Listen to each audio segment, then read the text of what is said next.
The Denver, Colorado Springs locomotive cut through the morning mist like a blade through silk. Steam billowed from its stack, carrying dreams and desperation westward into the heart of 1875 America. Inside car number 3, Jake Morgan sat rigid in his seat, weathered hands resting on knees that had knelt before presidents and bled for the Union. At 42, Jake carried scars that told stories he preferred to keep buried. The thin white line across his throat marked the night he took a Confederate blade meant for Lincoln. The missing ring finger on his left hand remembered Gettysburg. But it was his eyes, steel gray and constantly moving, that revealed the truth. This was a man who had seen too much death to ever fully trust in peace. 3 rows ahead, a woman in a faded blue dress sat alone, her medical bag clutched tight against her chest. Sarah Kate Wilson carried her own wounds, invisible but no less deep. 12 years of battlefield medicine had taught her that life hung by threads thinner than suture silk. Her hands, steady enough to extract shrapnel while cannons roared, trembled now with memories she could not operate away. The train rounded Devil's Bend, wheels screaming against steel rails. Outside, Colorado's granite peaks stood sentinel over a land that promised fortune to those brave enough to bleed for it. Inside, neither Jake nor Sarah suspected that fate was about to collide with their carefully guarded solitude. The first gunshot shattered the morning like breaking glass. Jake's hand found his Colt .45 before his mind fully processed the sound. 20 years of survival had turned reflex into religion. Through the window, he counted 6 riders in black dusters, their faces hidden behind bandanas, their intentions written in smoking revolvers.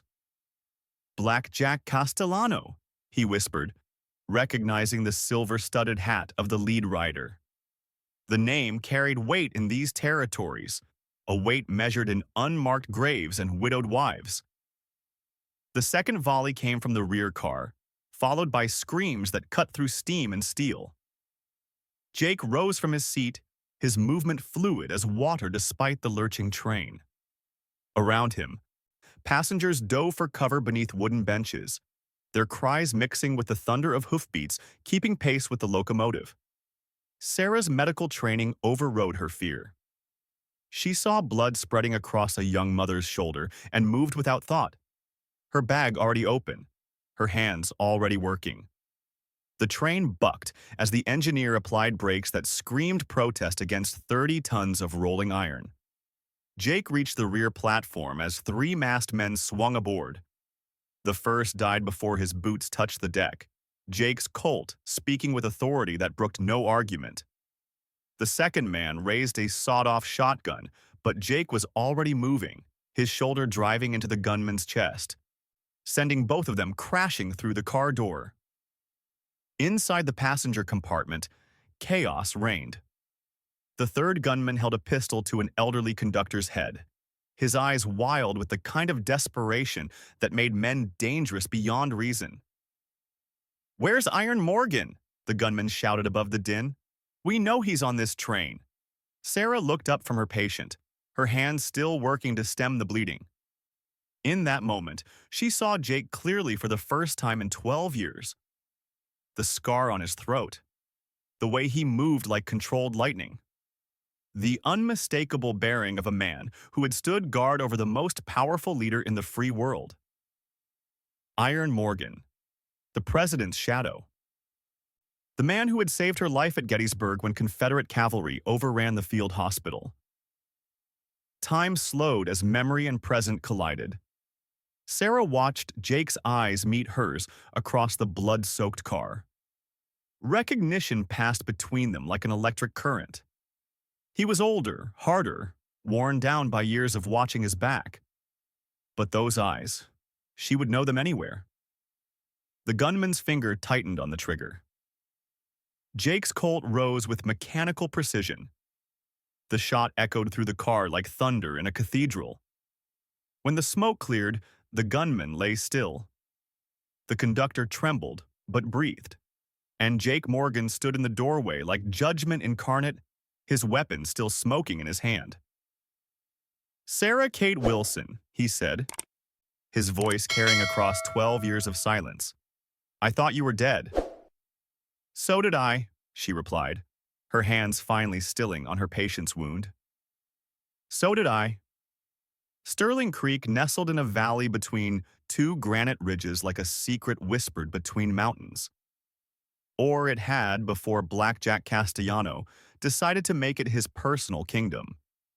The train limped into the station 3 hours behind schedule, its passenger car scarred by bullet holes that told stories no railroad brochure would ever include.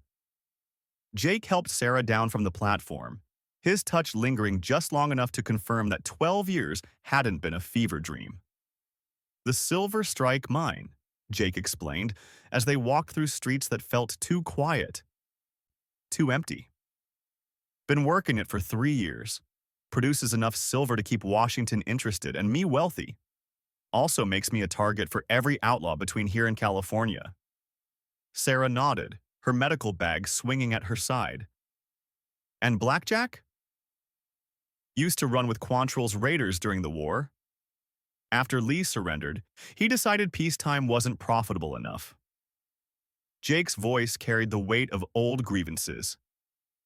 Been hunting me for 2 years now. Government silver shipments make attractive targets. They passed the shuttered bank, its windows dark as dead eyes. The saloon stood empty, its batwing doors hanging motionless in the still air.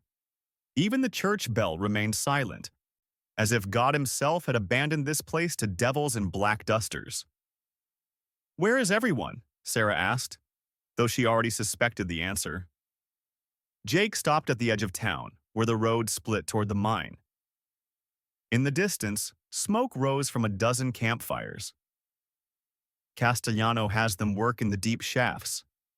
Every man, woman, and child strong enough to hold a pickaxe. Those who can't work? He gestured toward the cemetery, where fresh graves scarred the hillside like wounds. Sarah's hand tightened on her medical bag. How long? 3 weeks. Jake's jaw worked like a man chewing leather. I was in Denver, meeting with territorial officials about government contracts. Came back to find my town turned into a slave camp. They climbed the winding path toward Jake's ranch house, a solid structure of timber and stone that commanded the valley like a fortress.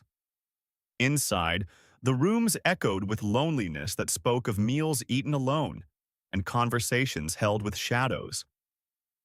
Jake poured whiskey from a bottle that had seen better days. You never answered my letters after Gettysburg. Sarah accepted the glass, her fingers brushing his. I received them, all of them. But a woman who's seen what I've seen, who's done what I've done, she doesn't make a good wife for a presidential guard. What happened after the war? She moved to the window, staring out at the mine works where armed men patrolled like wolves. I kept working. Battlefield medicine, Indian campaigns, mining accidents, anywhere there was blood that needed stopping and questions that didn't get asked. Jake joined her at the window. Running from something? Aren't we all? She turned to face him, and for a moment the years fell away. She was 20 again, working by lamplight to save Union soldiers while shells fell like rain. He was the young guard who had carried her to safety when Confederate cavalry broke through the lines. There's something else, Sarah said, her voice dropping to barely above a whisper. About Blackjack. About why he wants your mind so badly. Jake's hand moved instinctively to his gun. What do you know? Sarah opened her medical bag with steady hands. Beneath bandages and bottles of laudanum, she revealed a leather-wrapped package no bigger than a prayer book. Inside, pages covered with chemical formulas and diagrams that looked like the fever dreams of a mad scientist. During the war, I wasn't just a battlefield nurse. I worked with the engineering corps. We were developing new explosives, something more powerful than black powder, more reliable than nitroglycerin. Her fingers traced the pages with reverence and regret. This formula can create an explosive 10 times more powerful than traditional powder, using materials found in any silver mine. Jake's whiskey glass stopped halfway to his lips. Sweet Jesus. Jack Castellano knows I have it. He was someone I trusted before the war, someone I thought I loved. The admission cost her, each word pulled from deep wounds. When I left to serve with the Union, he went the other way, joined Quantrill, then worse. He's been hunting me for this formula ever since. Outside, a single rider approached the house at full gallop. Jake recognized old Pete Morrison, his mine foreman, a grizzled veteran whose loyalty ran deeper than silver veins. Behind Pete, a young boy clung to the saddle. Tommy Patterson, the foreman's nephew, his clothes torn and his face streaked with tears. Pete burst through the door without knocking, his face grim as a tombstone. Jake! They got Billy Patterson trying to escape. Castellano's fixing to make an example. And they got most of the workers, including Tommy's pa. Through field glasses, they watched the scene unfold at the mine entrance. Billy Patterson, all of 16 years old, hung from a makeshift gallows while Jack Castellano addressed the captive workers. Even at this distance, his voice carried on the wind like the promise of damnation. "This is what happens to those who run," Castellano shouted. "Your Iron Morgan abandoned you to save his own skin. But I'm a merciful man. Work hard, and you eat. Work harder, and your families live." Sarah's knuckles went white around the field glasses. That's him. That's Jack. Jake studied the man who had brought hell to his valley. Jack Castellano stood tall and broad-shouldered, his silver-studded hat catching sunlight like a crown. Even from a distance, arrogance radiated from him like heat from a forge. This was a man who had taken everything he wanted and convinced himself he deserved it all. 12 men, Jake counted aloud, all armed with repeating rifles, positioned on high ground with clear fields of fire. 13, Sarah corrected. There's another in the mineshaft entrance. Pete spat tobacco juice into the dust. How are we going to take 13 professional killers with just the 3 of us? Jake lowered the glasses, his mind already working through possibilities that would have made his old commander proud. We're not taking them. We're going to make them take us. Young Tommy tugged at Jake's sleeve. Mr. Morgan, they got my pa down there. He's all I got left since Ma died. Jake knelt down to the boy's level, seeing his own orphaned childhood reflected in those desperate eyes. We'll get him back, son. I promise you that. That night, Sarah worked by lamplight in Jake's kitchen, her chemistry knowledge turning common household items into instruments of war. Saltpeter from the root cellar, sulfur from the mine stores, charcoal from the fireplace, components that individually meant nothing but together could shake mountains. The Union Engineering Corps taught me more than I ever wanted to know about destruction, she explained, grinding chemicals with a mortar and pestle. Nobel's dynamite has been available for 8 years now, but this formula creates something even more powerful. Jake cleaned his weapons with the methodical care of a man whose life depended on mechanical precision. His Colt .45 Peacemaker held 6 shots of eternity. His Winchester rifle carried 15 chances to make things right. But it was the Derringer hidden in his boot that would likely decide how this story ended. Tommy sat in the corner, cleaning Pete's old Sharps rifle with the serious concentration of a boy forced to become a man too soon. My pa taught me to shoot, he said quietly. Reckon I can help. You can help best by staying alive, Jake replied gently. Your pa's gonna need you when this is over. Outside, coyotes howled at a moon that offered no comfort to desperate men or desperate women. Inside, 3 souls who had survived war and loss, and the particular loneliness that comes from living with secrets, planned their own small war against the darkness. Dawn came to Sterling Creek like a reluctant witness, gray light seeping across a valley that had forgotten what peace looked like.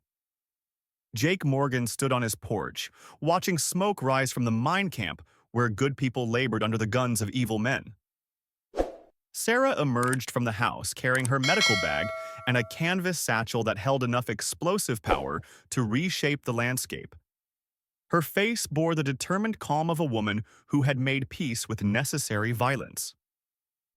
"The Lord's work isn't always gentle," she said, checking the primer caps she'd fashioned from percussion caps and her own chemical mixture. "Sometimes righteousness requires thunder." They rode down into the valley as the sun painted the mountain peaks in shades of gold and blood. Old Pete met them at the abandoned church, his ancient sharps rifle cleaned and ready for the kind of sermon that spoke in black powder and lead.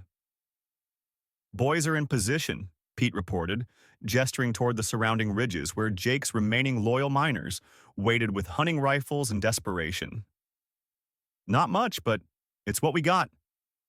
Jake studied the mine through field glasses one final time. Castellano's men had turned the Silver Strike into a fortress, with positioned guards and clear killing fields. But fortresses had always had one weakness. They were designed to keep people out, not to let defenders escape. "Sarah and Pete take the back entrance through the old mine shaft," Jake decided. "I'll walk in the front door and ask for a conversation." "That's suicide," Pete objected. "That's distraction." Jake's smile held no warmth. "Jack wants two things: me and Sarah's formula. He'll want to talk before he shoots just to savor the moment." Sarah checked her explosives one final time. "The charges are set for a 20-minute delay. Once I light them, we have that long to get everyone clear." "And if something goes wrong?" She met his eyes with the steady gaze of a woman who had spent 12 years preparing for this moment. "Then we'll meet in whatever comes after this and sort it out there." Jake walked toward the mine entrance as church bells might have called the faithful to worship, if there had been any churches left unburned, any faithful left unshot. His boots rang against the rocky ground with the rhythm of a funeral march. Black Jack Castellano waited at the mine entrance like a king holding court, his silver-studded hat gleaming in the morning sun. Up close, he was everything Jake had expected: tall, broad, with the kind of confidence that came from never having met an obstacle he couldn't shoot, buy, or intimidate. "Iron Morgan," Castellano called out when Jake came within rifle range. "The famous presidential bodyguard. Tell me, does it hurt to watch your town burn while you hide in the hills?" Jake stopped 50 feet away, his hands visible but ready. Around him, armed men emerged from cover with the coordinated precision of a pack of wolves. "Jack Castellano, I hear you've been looking for me." "Looking for you, you're mine, and something else besides." Castellano's grin revealed teeth stained by tobacco and meanness. "See, I know about the woman, Sarah Kate Wilson. I know she's here, and I know what she carries." "Then you know she's not someone to be trifled with." Castellano's laugh echoed off the canyon walls. "Oh, I know exactly what Sarah Kate is capable of. The formula she carries could make us both rich beyond imagining. Governments pay well for new ways to kill their enemies." Behind Castellano, the mine entrance yawned like the mouth of hell. Somewhere in those dark tunnels, Sarah was placing charges that would either free the captive workers or bury them all. Time crawled forward like blood from a wound. "What do you want, Jack?" "What I've always wanted." "What's mine?" Castellano stepped closer, his hand resting on the ivory grip of a custom Colt. "Sarah left me for dead in Pennsylvania. Took my heart, my hope, and my future. Now she's going to give me back what I'm owed." "And what's that?" "Everything. Your mine, your silver, your government contracts, and Sarah herself to stand trial for abandoning the Confederacy in its hour of need." Jake's own hand drifted toward his holster. "The war's been over for 10 years. Not for me." Castellano's voice carried the weight of old hatred, nursed and fed until it had grown into something monstrous. "Not until every Union lover pays for what they took from the South." A rumble echoed from deep within the mine, not the sound of Sarah's explosives, but the groan of old timber under stress. Somewhere in the darkness, something was happening that neither man had planned.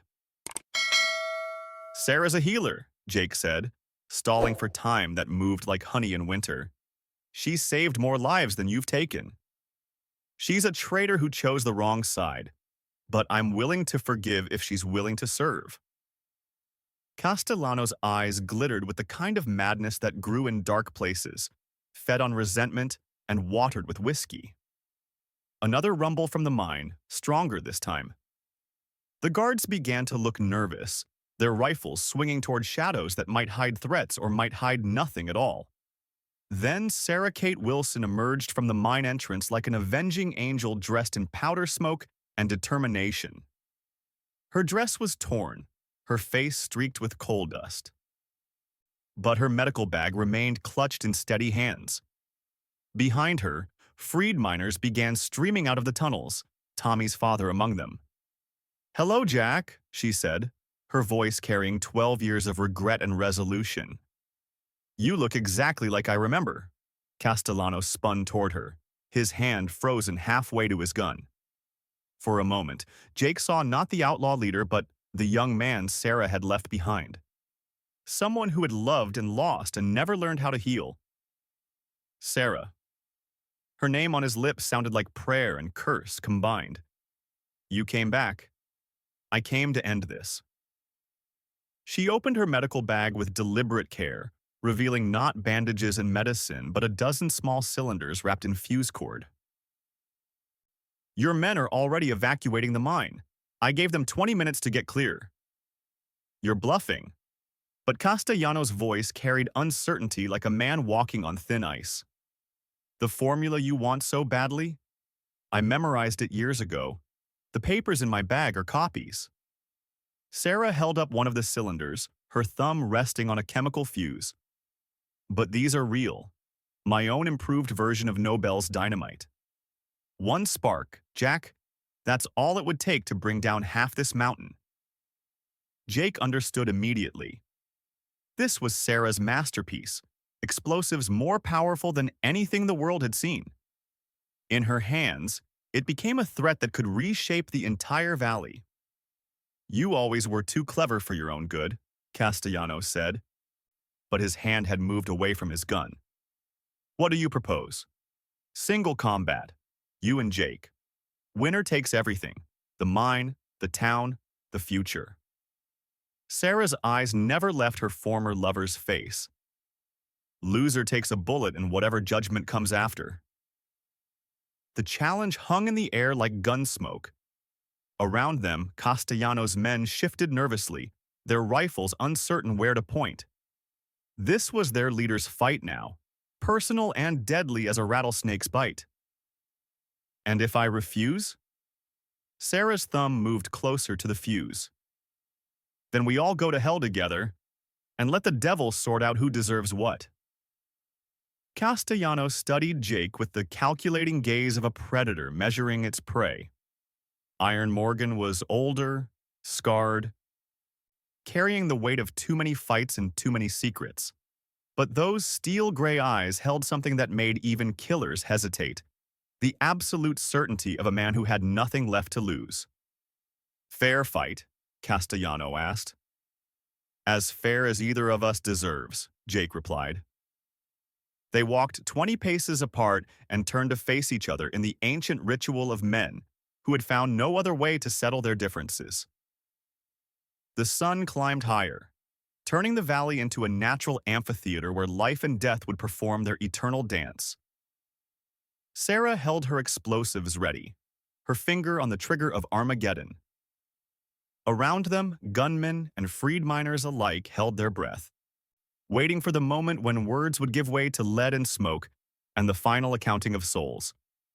Castellano's hand hovered over his gun like a hawk circling prey. Jake stood motionless as granite, his scarred fingers loose and ready. Between them, 12 years of choices and consequences waited to be resolved in the space of a heartbeat. The wind died. The world held its breath. Neither man spoke the word, but both heard it in their souls. Draw. Castellano's hand moved first, a blur of practiced speed that had killed a dozen men in fair fights. His custom Colt cleared leather, smooth as silk, the ivory grip familiar as an old lover's touch. But Jake Morgan had guarded precedents. He had faced Confederate assassins in the dark corridors of power. His draw was not the fastest, it was the surest. His Colt came up with mechanical precision, steady as the turning of the earth. 2 shots rang out across the valley like twin thunderclaps. For a moment that stretched into eternity, both men stood facing each other through a haze of black powder smoke. Then, Jack Castellano looked down at the spreading red stain across his chest, his eyes wide with the surprise of a man who had never expected to lose. His custom Colt fell from nerveless fingers, hitting the rocky ground with a sound like the closing of a book. "Sarah," he whispered, and then crumpled like a marionette with cut strings, his blood seeping into Colorado soil that had already drunk too much of the same vintage. Jake Morgan holstered his smoking Colt and walked to where Sarah stood among the dissipating smoke. Around them, Castellano's men threw down their weapons, their loyalty dying with their leader's last breath. "It's finished," Jake said, his voice rough with exhaustion and relief. Sarah looked down at the man she had once loved, now still and silent in the dust. "No," she said quietly, reaching for Jake's scarred hand. "Now it begins." They found young Tommy Patterson running toward his father, tears streaming down his dirt-stained face. The reunion was everything Jake remembered about hope. Fierce hugs and whispered prayers and the kind of joy that could heal even the deepest wounds. "What happens now?" Tommy asked, as his father held him close. "Now we rebuild," Jake replied, his arm finding its way around Sarah's shoulders. "Now we make something better than what came before." Sarah leaned against him, feeling the strength that had carried him through war and loss and the particular loneliness that comes from living with secrets. "Jake," she said softly, "about those letters you sent after Gettysburg, you don't have to explain." "I was afraid," she continued. "Afraid that if I let myself love you, I'd lose you the way I lost everything else. But standing here now, watching you risk everything for these people," she turned to face him fully. "I don't want to be afraid anymore." He studied her face in the morning light, seeing not just the woman she had become, but the girl who had saved Union soldiers while shells fell like rain. "Neither do I," he said, and kissed her with the tenderness of a man who had finally found his way home. In the months that followed, Sterling Creek became what it had always been meant to be, a place where people could build lives worth living. Jake and Sarah married in the little church that the townspeople rebuilt with their own hands, Old Pete serving as best man and young Tommy as ring bearer. The Silver Strike mine reopened under Jake's fair management, attracting honest workers from across the territory. Sarah established a clinic that served anyone who needed healing, her knowledge of medicine and chemistry saving more lives than her explosives had ever taken. And Tommy Patterson, orphaned no more, grew tall and strong under their guidance, learning that a man's worth was measured not by the speed of his draw, but by the steadiness of his character and the courage to stand up for what was right. Years later, when the boy had become a man and the man had children of his own, he would tell the story of Iron Morgan and the woman who carried thunder in her medical bag. He would speak of courage that bloomed in unlikely places and love that survived war, loss, and the particular loneliness that comes from living with necessary secrets. The sun set over Colorado that evening like a benediction, painting the mountains in shades of gold and promise. In the distance, a train whistle echoed across the valley. Not the sound of danger approaching, but of progress continuing, of lives moving forward into whatever tomorrow might bring. And in the growing darkness, 2 souls who had survived war and loss found that some burdens grow lighter when shared, and some recipes for happiness require nothing more than the courage to stand together when standing alone would be easier. The iron had been tested in the fire and found true. The recipe was complete.